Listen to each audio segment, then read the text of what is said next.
Praise the Lord. Good life mission வந்து நான் உங்கள் பாஸ்டர் ராஜன். பாருங்கள், இந்த ஜூன் மாதத்தில் தேவன் நம்மை கொண்டு வந்து சேர்த்துருக்காரு. பாருங்கள், கடந்த 5 மாதங்களாக நம்மை கண்ணின் கருமணி போல பாதுகாத்து வழிநடத்தி வந்த தேவன் இந்த வருடத்தின் வாக்குத்தத்தமான கர்த்தரால் ஆகாத காரியம் உண்டோ என்ற வாக்குத்தத்தத்தின்படியாக 5 மாதங்களிலும் நம்மோடு கூட இருந்து எல்லாவற்றிலும் நம்மை சம்பூர்ணமாக வழிநடத்தின தேவன் இந்த மாதத்திலும் நம்மை கொண்டு வந்து சேர்த்திருக்கிறார். இந்த மாதத்தில் இந்த வேளையில் தேவனை நோக்கி நாம் பார்ப்போம்.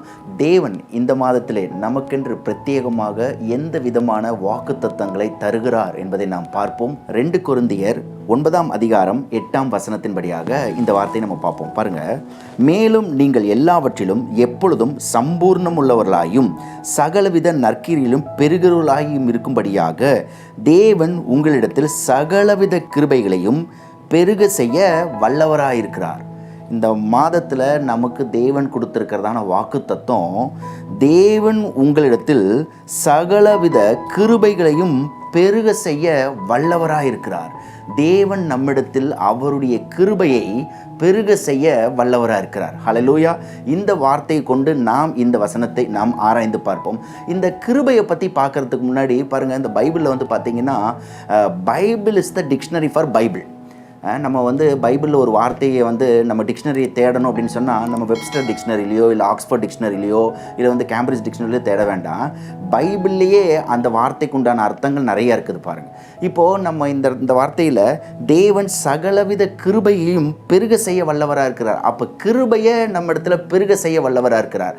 அப்போ கிருபைனா என்னன்னு தெரிஞ்சிட்டோம் அப்படின்னா அதை பெருகக்கூடாது எப்படின்னு நம்ம தெரிஞ்சுப்போம். பாருங்கள், அப்போ கிருபைனா என்னன்னு தெரிஞ்சுக்கணும் அப்படின்னு சொன்னால் ஃபர்ஸ்ட் ஆஃப் ஆல் நம்ம கிருபையை எங்கே பார்க்கணுமோ அங்கே போய் பார்க்கணும். அப்போது கிருபைங்கிற வார்த்தை பைபிளில் முதலாவது கிருபைங்கிற வார்த்தை எங்கே வருது அப்படின்னு சொன்னால் ஆதியாகமம் 6ஆம் அதிகாரம் 8ஆம் வசனம், நோவாவுக்கோ கர்த்தருடைய கண்களில் கிருபை கிடைத்தது.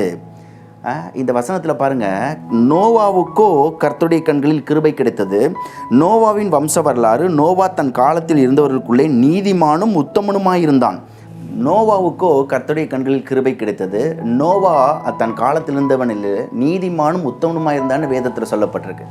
இந்த ஆதியாகமம் 6ஆம் அதிகாரத்தை முதலிருந்து நீங்கள் வாசித்து பார்த்தீங்கன்னு சொன்னால், பூமியில் அந்த காலத்தில் இருந்த மனுஷர்கள் எல்லாரும் பார்த்தீங்கன்னா பாவம் செய்து பாவத்திலே வாழ்ந்து கொண்டிருந்ததுனால தேவன் உலகத்தை நம்ம இதில் மேலே மனுஷரோடு கூட நான் போராட வேண்டாம், மனுஷர் எல்லாரும் நம்ம அழித்து போடலாம் அப்படின்னு சொல்லிட்டு தேவன் ஒரு தீர்மானத்தை எடுத்து வைத்திருந்தார். பாருங்க, ஆனால் அந்த நேரத்தில் 8ஆம் வசனம் சொல்லுது, நோவாவுக்கோ கர்த்தருடைய கண்களில் கிருபை கிடைத்தது.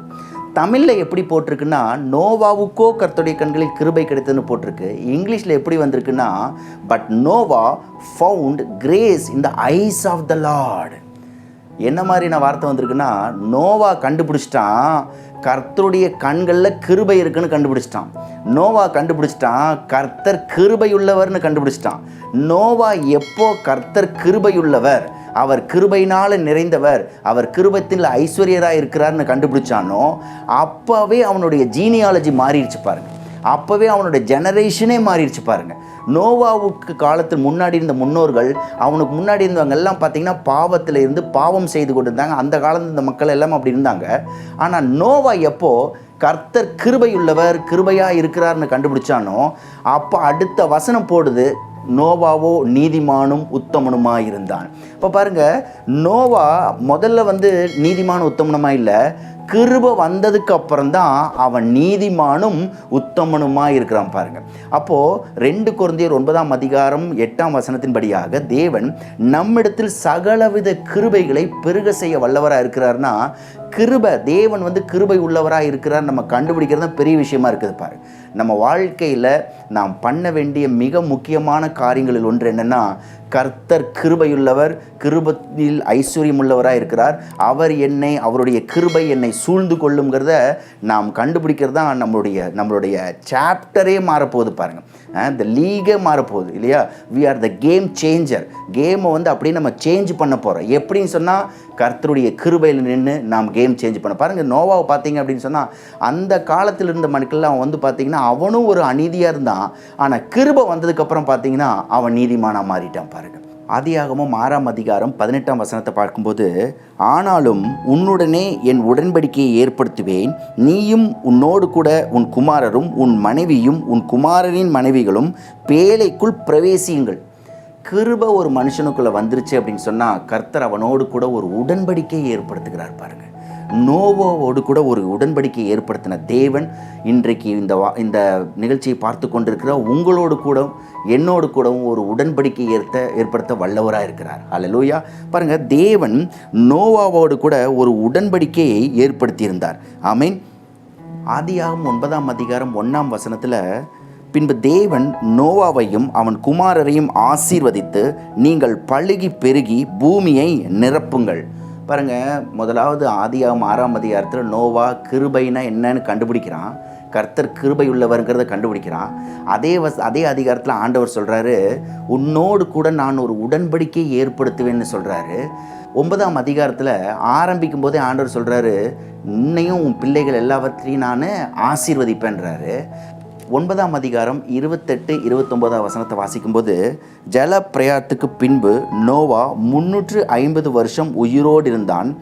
நோவாவின் நாட்கள் எல்லாம் 950 வருஷம் அவன் மரித்தான்.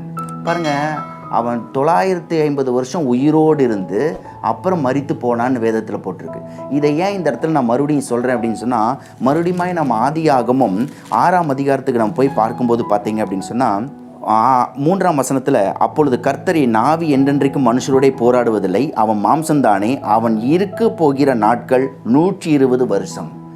தேவன் ஆதியாகவும் 6ஆம் அதிகாரம் 3ஆம் வசனத்தில் சொல்கிறாரு, மனுஷ நாட்கள், மனுஷன் உயிரோடு இருக்க போகிற நாட்கள் 120 வருஷம்தான் சொல்கிறாரு.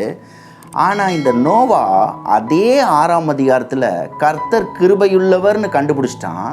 உடனே அவனுடைய ஜீனியாலஜியை ஆண்டவர் மாற்றி, சாப்டரையே மாற்றி, அந்த லீகவே மாற்றி, இதுக்கு முன்னாடி நீ வாழ்க்கை எப்படி இருந்தாலும் சரி, இனிமே நீ நீதிமான்னு சொல்லிட்டாரு. அதுக்கப்புறம் என்ன சொல்கிறாரு, உன்னோடு கூட உடன்படிக்கை ஏற்படுத்துவேன்றாரு. அதுக்கப்புறம் என்ன சொல்கிறாரு, உன்னையும் உன் பிள்ளைகள் உன் வீட்டில் யாவரையும் நான் ஆசீர்வதிப்பேன்றாரு. அதுக்கப்புறம் நோவா எத்தனை வருஷம் உயிரோடு இருந்தாராமா, ஜல பிரயாணத்துக்கு பின்பு 350 வருஷம் உயிரோடு இருந்து, மொத்தமாக நோவா உயிரோடு இருந்த நாட்கள் எவ்வளோனா 950 வருஷமாமா. இந்த வசனத்தில் ஆண்டவர் சொல்லியிருக்காரு, ஆதியாகமம் 6ஆம் அதிகாரம் 3ஆம் வசனத்தில் 120 வருஷம்தான் மனுஷனுடைய நாட்கள் அப்படின்னு முடிவு பண்ணியிருக்காரு. ஆனால் ஆண்டவரே முடிவு பண்ணதை கர்த்தருடைய கிருபை அப்படியே மாற்றிருச்சு பாருங்கள். அதுதான் அந்த கிருபையுடைய வல்லமையை பாருங்கள்.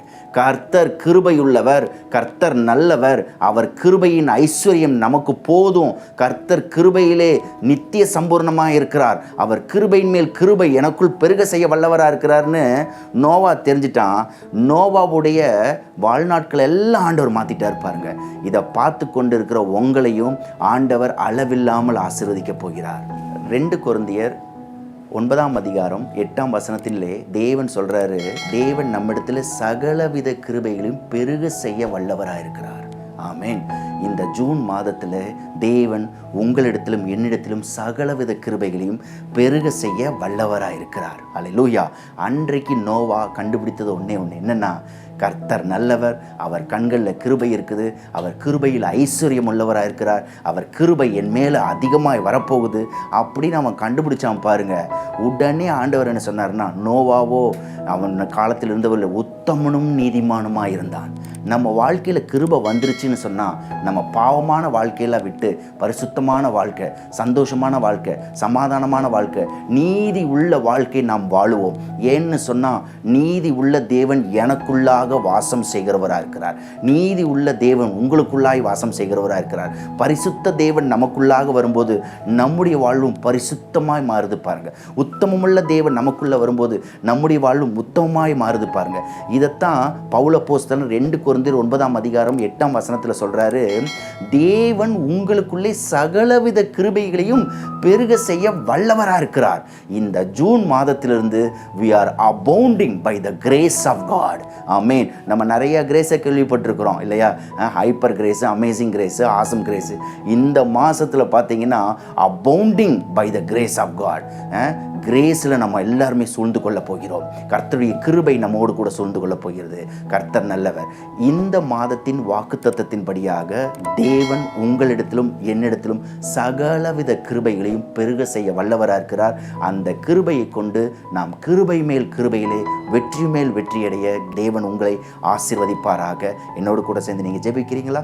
நேசிக்கிற நல்ல ஆண்டவரே, இந்த ஜூன் மாதத்திலே எங்களை கூட்டிக் கொண்டு வந்திருக்கிறீங்க. கடந்த 5 மாதங்களாக எங்களை கண்ணின் கருமணி போல பாதுகாத்து வழிநடத்தி வந்த தேவன் இந்த மாதத்திலும் எங்களை நடத்த வல்லவராக இருக்கிறீர் என்பது முழு நிச்சயமாய் நாங்கள் நம்பியிருக்கிறோம். உம்முடைய கிருபையிலே நாங்கள் சூழ்ந்து கொண்டிருக்கிறோம். அதற்காக ஸ்தோத்திரம். ஆசீர்வதிங்க, மேன்மைப்படுத்துங்க. எல்லா துதிகான மகிமையாக உமக்கு இயேசுவின் நாமத்தில் வேண்டிக் கொள்கிறோம் பிதாவே. ஆமென், ஆமென், ஆமென். God bless you and God be with you all. Get to connected with us and God bless you all.